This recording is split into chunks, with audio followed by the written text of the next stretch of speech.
In this video, we will be seeing about Stein-Liebenthal syndrome, which is also called as PCOS, polycystic ovarian syndrome, the most common endocrine and metabolic disorder in women, and its incidence is about 10%. It is the most common cause of hirsutism in females, and it is also causes anovulatory cycle. The three main components of PCOS are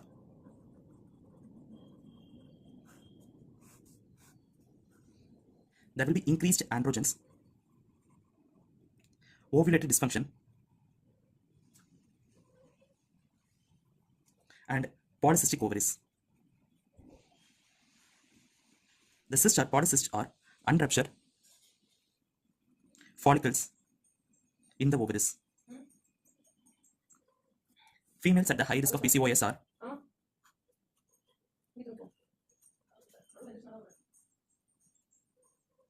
number 1, obese or insulin resistant females, type 1, type 2 diabetes mellitus, history of premature adrenarche,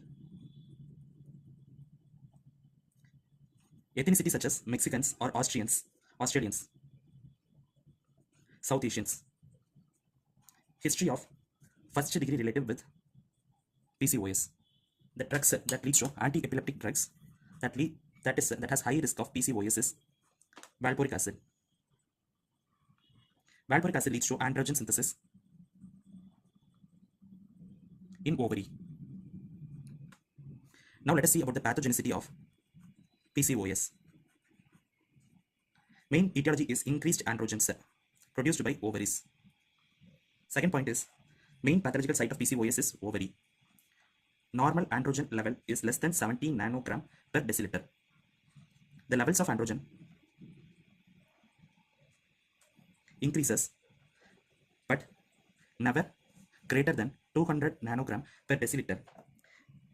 Increased production of androgen is due to ovary and not due to adrenals, and this leads to T cell hypertrophy. Increased androgens leading to folliculotoxic effect, which produces multiple small follicles, arrested growth. On USG, these are seen as multiple small cysts, and there is no dominant follicle seen. That is, no ovulation occurs. Most criteria for PCOS is Rotterdam criteria. In PCOS patient, some of the excess androgen may come from adrenals. Thus, in few PCOS, DHEA may be mildly raised. Now, we will be seeing about the pathophysiology of excessive androgens. The symptoms due to excessive androgen leads to hirsutism, folliculotoxic effect of and ovulation. At this place, we should know the difference between the hirsutism versus virilization. What is hirsutism? Hirsutism, it is occurs due to mild increase in androgens. Virilism, it is due to excessive androgen. Hirsutism seen in PCOS, whereas virilization seen in androgen producing tumors of ovary, late onset congenital adrenal hypertrophy. Hirsutism includes growth of coarse terminal hairs, as in male pattern. The sites may be sites or lips, chin, periareolar region, chest, around linea nigra. Acne are more common, not responsive to usual treatment.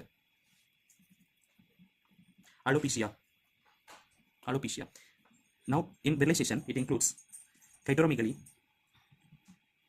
that is clitoris more than 1 centimeter, increased muscle mass, deepening of voice, breast atrophy, Temporal recession of hairline.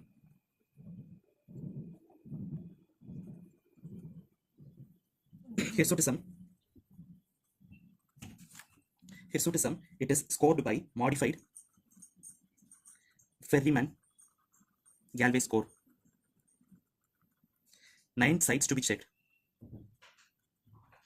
Each site scored between 0 to 4. Total score greater than or equal to 8. Hirsutism present. Less than, greater than or equal to 15. Severe hirsutism. For visualization, we will be using Prader score. Now let us see about the lab investigations used in PCOS. Increased LDL, decreased HDL, that is dyslipidemia. Testosterone levels increased but greater than 70 but less than 200 nanogram per deciliter. In some cases, DHEA mildly elevated, LH elevated, sex hormone binding SHBG decreased. So if there is hirsutism, the differential diagnosis includes most commonly PCOS, then idiopathic hirsutism, congenital adrenal hypertrophy, androgen secreting ovarian tumor. Assess the level of testosterone. If it is greater than 70 but less than 200, normal, very high, with clitoromegaly. These are the differential diagnosis criteria. Future complication. Dyslipidemia, high BP, coronary artery disease. Hirsutism in young female is with rapidly onset history is androgen secreting ovarian tumor. Most common cause of hirsutism in young females is PCOS. In obese female, androgen in adipose tissue get converted into and elevates estrogen level. In these patients, E1 is to E2 ratio becomes 2 is to 1. The normal ratio is 1 is to 2. E1 is to E2 is 1 is to 2.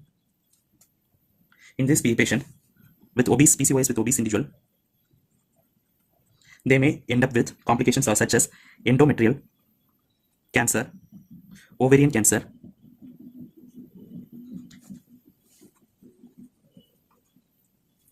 next we will be seeing about insulin resistance.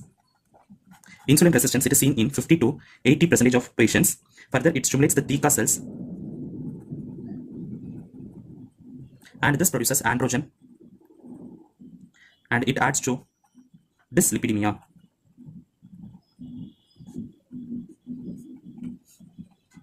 HIRAN, HAIRAN, hyper androgenism, increased androgen 70 to 200.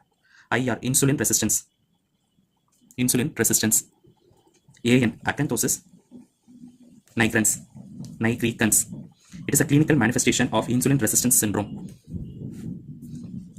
Future complications may develop into diabetes mellitus. Lab investigations for insulin resistance, SHBG levels are decreased, 2 hours OGTT abnormal.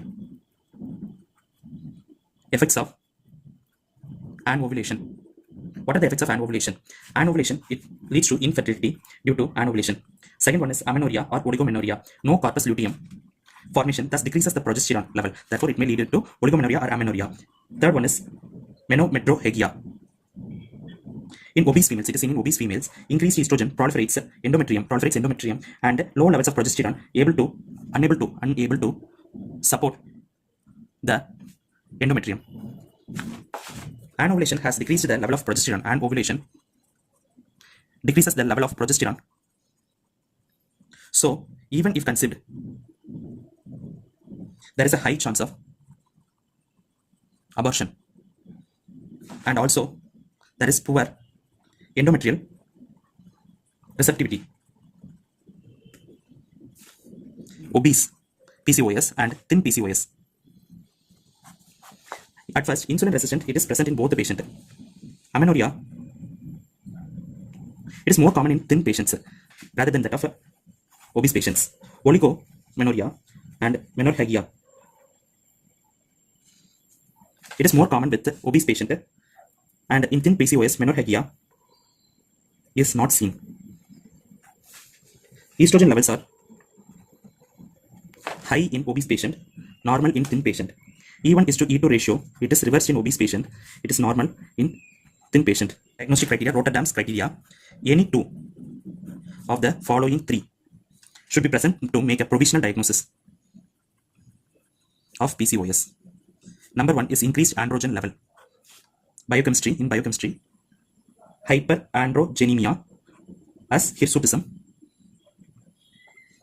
hyperandrogenism. These two this should be there. The second one is ovulatory dysfunction. This is as oligomenorrhea or amenorrhea. And third one is USG. One or both ovaries with greater than 12 follicles, and the follicle size 2 to 9 millimeter in size, less than 1 centimeter. Volume of ovary greater than 10 cc, and there will be a necklace pattern of cyst. That is, the cysts are arranged in such a manner that arranged towards periphery. Now let us see, is obesity a criteria for diagnosing PCOS? No, no obesity. Is insulin resistance a diagnosis of PCOS? No, no insulin resistance is a criteria to diagnose PCOS. The third one is, can ovary be normal? Ovary be normal in patient of PCOS? Yes, it can be normal in patient of PCOS.